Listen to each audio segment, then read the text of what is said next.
have you ever wondered how a single person with absolutely no outside funding and pretty much zero marketing could walk in and just completely turn an entire industry on its head?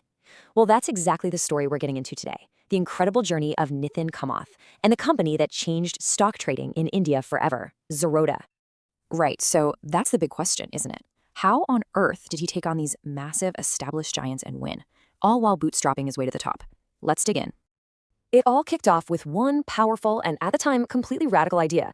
An idea that would finally make the stock market a place for millions of everyday people, not just the wealthy few. Okay, so to really get this, you gotta picture what trading was like back then. It was expensive. Brokers had these high, super complicated percentage-based fees that would just eat away at your profits. Nitin Kamath saw this broken system and brought the discount brokerage model to India. It was a simple, super low-cost alternative that just completely flipped the script. So back in 2010, he and his brother Nikhil started the company, and their mission, it was crystal clear from day one. This wasn't about selling complicated financial jargon. It was about tearing down the walls and throwing the market stores wide open for the average person. Now, you might think an idea this disruptive came out of some fancy MBA program, right? Wrong. It was actually forged in the fire of personal experience, and believe it or not, from some pretty huge personal losses. Nitin's journey starts way back. He dives into trading when he's just 17 years old. But it was anything but a smooth ride. He faced some major setbacks and lost a lot of money in those super volatile markets of the early 2000s, long before he even dreamed of starting Zerodha in 2010. But here's the key thing. Those losses, they weren't failures. Not at all. You could say they were the best, most expensive education he ever got. It was through that struggle that he gained this deep, gut-level understanding of how the market really works and what regular traders actually need. So this brings us to the business model itself. How does a company that prides itself on being zero or low cost become a multi-billion-dollar giant? The answer is kind of genius. All right, first up, the big one, the headline grabber, a big fat zero. That's right, zero brokerage for delivery trades. This means if you buy a stock and you plan to hold it for more than a day, it costs you absolutely nothing in brokerage. This was an absolute earthquake for long-term investors. Okay, so what about the active traders, the folks doing intraday or futures and options? For them, the model is just as simple. A flat fee of just 20 rupees per order. That's it. Doesn't matter if your trade is big or small, no confusing percentages, just one simple, predictable cost. But wait, that can't be all right.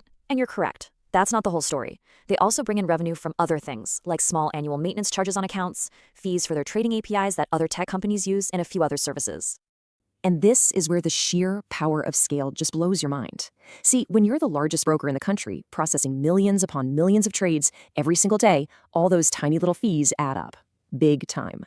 That's how you build an incredibly profitable billion-dollar company without taking a single rupee of funding from anyone. So we've seen the business, but what about the man behind it all? Nitin Kamath's whole philosophy on money and what success really means is just as unconventional as his business model.